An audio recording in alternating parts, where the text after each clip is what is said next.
Alhamdulillah, alhamdulillahilladzi an'ama alaina bi ni'matil iman wal islam. Asyhadu an la ilaha illallah wa asyhadu anna Muhammadan abduhu wa rasuluh ad-da'i ila ridwani. Allahumma salli asyhadu an la ilaha illallah wa asyhadu anna Muhammadan abduhu wa rasuluh ad-da'i ila ridwani. Allahumma salli wa sallim wa barik ala sayyidina wa habibina wa syafi'ina wa maulana Muhammadin wa ala alihi wa ashabihi ajma'in, amma ba'd. Fa ya ayyuhal hadirun, usikum wa nafsi bitaqwallah. Ittaqullaha mastata'tum wa inna akramakum 'indallahi atqakum. Qala ta'ala fi kitabihil karim, a'udzu billahi minasy syaithanir rajim. Subhanalladzi asra bi 'abdihi lailan minal masjidil haram ilal masjidil aqsa alladzi barakna haulahu linuriyahu min ayatina innahu huwas samiul basir. Shadaqallahul aliyul azim. Jamaah-jamaah yang dimuliakan oleh Allah, lewat mimbar kali ini khatib akan menyampaikan tentang saripati pesan dari Isra Mi'raj terkait dengan pesan sosialnya. Kalau kita membaca sejarah Nabi Muhammad, selain peristiwa menerima wahyu pada malam 17 Ramadan,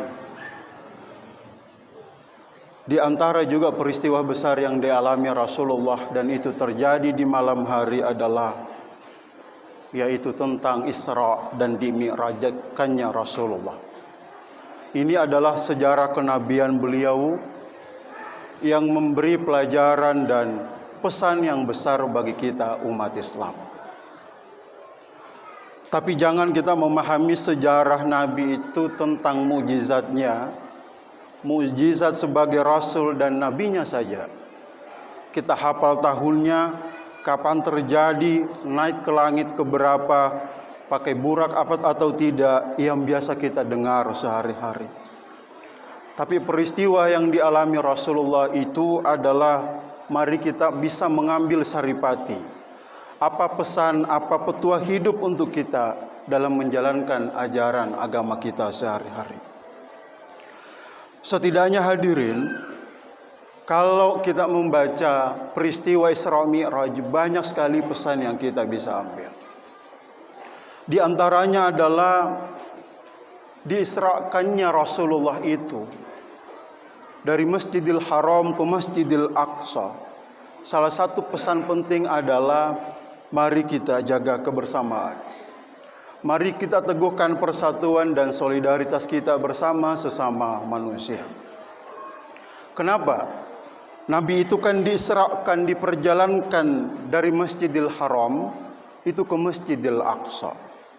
Berangkat dari masjid, titik akhir perjalanan di bumi juga beliau sampai di masjid.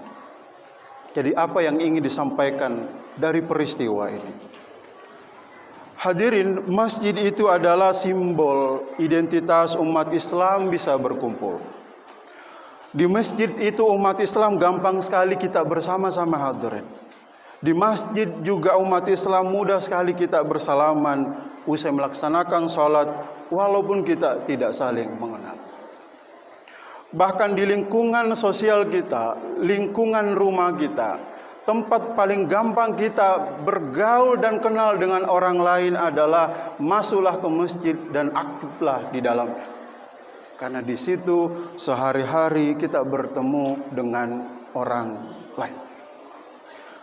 Jadi kemanapun arah hidup kita, dimanapun kita bergaul sebagai umat Islam, maka dahulukan rasa persaudaraan itu, rasa kebersamaan itu. Dalam salat berjamaah di masjid, kita sujud bersama-sama, ruku bersama dengan bacaan yang sama. Jamaah Jumat yang dimuliakan oleh Allah, mengapa Islam itu mengharapkan umatnya bisa bergaul secara baik? Kita nggak perlu saling tegang, kita hidup bertetangga secara sehat, saling bisa menghargai tanpa selalu merasa lebih terhormat. Karena Islam menginginkan dengan ajaran Rasulullah, kita semua dapat hidup bahagia dan tenang. Dengan lingkungan sosial yang baik kita bisa hidup tenang. Dan hakikat kebahagiaan hadirin sekalian adalah kebahagiaan sosial. Sekali lagi, hakikat kebahagiaan itu adalah kebahagiaan sosial. Semakin orang mendapatkan kebahagiaan sosial, maka secara individu, secara pribadi, kebahagiaan juga akan tumbuh di dalam diri kita. Enggak mungkin kita tenang hidup kita, bahagia diri kita kalau sesama tetangga saja kita tidak akur, tidak harmonis. Makanya Nabi katakan la yadkhulul jannah, enggak akan masuk surga.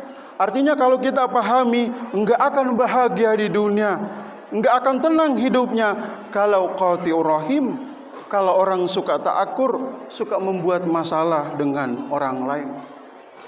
Enggak mungkin ada kenyamanan dalam hidup kita kalau kita bergaul sering bermasalah dengan orang lain. Bahkan dalam riwayat itu Nabi katakan, min sa'adatil mar'i, di antara tanda kebahagiaan seseorang itu salah satunya adalah al-jarus sholih. Kita bertetangga dengan orang baik, kita punya tetangga yang baik, kita bergaul dengan yang baik. Dan punya tetangga yang baik itu adalah kenikmatan yang besar yang diberikan oleh Allah. Karena tidak akan tenang dan nyaman hidup kita dengan segala kemauan harta kita jika memberi saja kepada orang lain kita enggak mau. Karena itu hadirin, sekali lagi, masjid itu adalah simbol kebersamaan. Masjid itu adalah tempat menyatakan diri kita sama di hadapan Allah lewat gerakan salat dan bacaan salat kita. Itu sebabnya ada tuntunan dalam Islam tentang silaturahmi. Silaturahmi itu wujudnya adalah menyambung rasa kasih. Kita berkomunikasi baik dengan orang lain. Bukankah doa yang dianjurkan ketika kita masuk di dalam masjid, ditempel di pintu masjid itu, Allahumma ftahli, ya Allah bukakanlah kepadaku. Apa yang kita minta kepada Allah untuk dibukakan? Abwaaba rahmatika, sudut-sudut pintu-pintu rahmatmu. Dan kasih sayang Allah itu, rahmat Allah itu dekat dengan hati yang lapang untuk saling menghormati, untuk saling menghargai, untuk saling mengayomi satu sama lain. Karena itu irhamu man fil ardh, sayangilah, hargailah, hormatilah siapa saja di muka bumi ini, maka yarhamkum fis sama, maka segala apa yang ada di langit yaitu Allah dan para malaikatnya akan merahmati, memberikan kasih sayangnya kepada kita. Jamaah Jumat yang dimuliakan oleh Allah, peristiwa Isra Mi'raj, sisi lain tentang Isra Mi'raj Nabi itu adalah selalu dikaitkan dengan salat 5 waktu. Perjalanan atau Isra-nya itu di bumi dari Masjid Haram ke Masjid Aqsa. Tetapi ketika dimi'rajkan ke Sidratul Muntaha atau ke langit ke-7, itu berkaitan dengan salat yang diterimanya. Jadi antara masjid dengan salat itu dua hal yang enggak bisa dipisahkan. Salat berjamaah misalkan, dari segi keutamaan begitu besar yang diberikan oleh Allah, begitu mulia keutamaan yang didapatkan orang mereka yang memakmurkan masjid dengan salat berjamaah, dengan bisa ba'in wa isyrina darajah, dengan 27 derajat yang diberikan oleh Allah. Satu pertanyaan, kenapa orang yang salat berjamaah di masjid itu diberikan 27 derajat? Karena kita melangkah ke masjid, datang ke masjid, kita salat tahiyatul masjid, salat qabliyah, kemudian kita takbir bersama, sujud, baca Fatihah bersama, rukuk bersama, duduk bersama, usai salaman kita bisa, usai mengucapkan salam kita salaman, doa bersama, bahkan wirid bersama. Jadi kebersamaan sama-sama dalam urusan berjamaah Allah, berjamaah itu Allah letakkan kemuliaan. Innallaha ma'al jamaah. Allah itu senang bersama orang-orang yang suka berkumpul dengan pada kebaikan. Hadirin sekalian, namun ada fenomena atau yang berkembang di kalangan umat Islam saat ini. Mohon maaf, yaitu semangat yang besar membangun masjid yang mewah. Masjid dengan segala keunikan, dengan segala fasilitas lengkap dan sebagainya. Kalau kita berjalan melewati kota, hampir sudut-sudut kota sekarang itu dengan masjid yang mewah dan bagus. Ini sesuatu yang sangat baik bagi umat Islam. Sekali lagi, ini sesuatu yang sangat baik. Sebab kalau mau kita sholat, masjid harus nyaman. Masjid harus bersih, membuat kegiatan ibadah kita juga lebih nyaman dan khusyuk. Persoalannya adalah, apakah kemewahan masjid itu turut sebanding dengan kemakmuran masjid itu sendiri? Apakah jamaahnya ramai-ramai untuk berjamaah datang ke masjid? Atau hanya sekedar orang menjadikan masjid sebagai tempat untuk mengunjungi berfoto-foto? Ataukah masjid itu sebagai hanya rutinitas jadwal majelis taklim ibu-ibu untuk datang mengunjungi berfoto-foto? Karena hakikat masjid sebenarnya sebagai pusat dakwah, sebagai pusat peribadatan, sebagai pusat ilmu.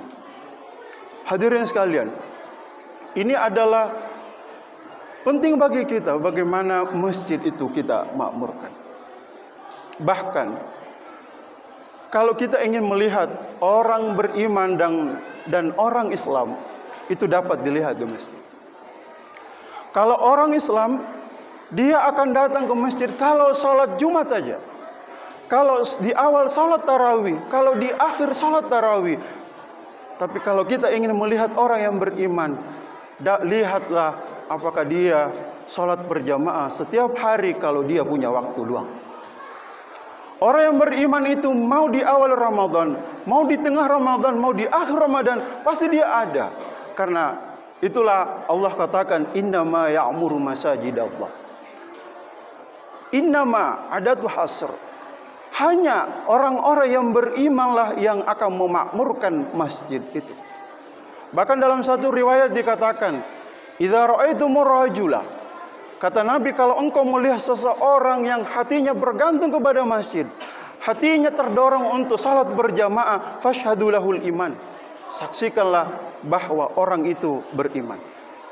Karena yang mendorong kita datang ke masjid itu adalah panggilan iman itu sendiri. Barakallahu li wa lakum fil Qur'anil azim wa nafa'ani wa iyyakum bima fihi minal ayati wa dzikril hakim. Taqabbalallahu minni wa minkum tilawata innahu huwal ghafurur rahim.